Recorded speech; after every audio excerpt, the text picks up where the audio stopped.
This is the NASDAQ. Here's January, February, March, April, May. All right, first of the year, where did we go? There we go.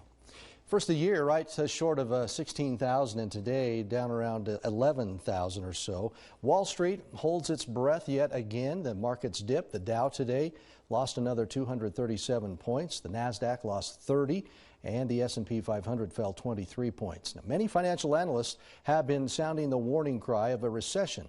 A local News 8 reporter, Seth Ratliff, dropped by a financial office to find out the reasons behind it.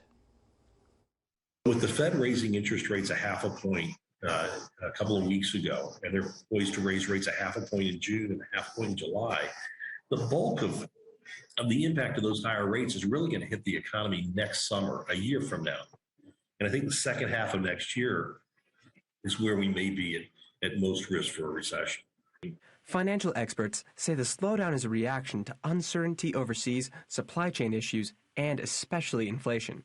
Economists at Wells Fargo say the inflation is part of paying the bill for pandemic financial support. What has really caused the higher inflation was that $5 trillion in stimulus that was provided to the economy during the pandemic, all of which was financed by the Federal Reserve, which bought up all that debt and created $5 trillion in new money.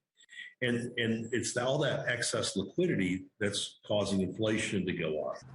We can see the inflation reflected in oil and gas prices, housing, and produce. Now the Fed is gradually raising interest rates to try to stabilize and possibly bring it back down. We haven't had meaningful inflation in over 40 years. So the Fed's trying to step in and trying to regulate it to some large degree so that it doesn't get out of control. And so if we find ourselves in a recession, not that a recession's a good thing per se, but it's a slowdown to try and manage the inflationary pressures that we're seeing, whether it's because of wage increases, whether it's because of everything costing more. They're just trying to control it to some large degree. But local economists say it might not be as bad as it seems. Honestly, this isn't out of the realm of normal. About every 2.5 years, we'll have about a 20% correction in the S&P 500.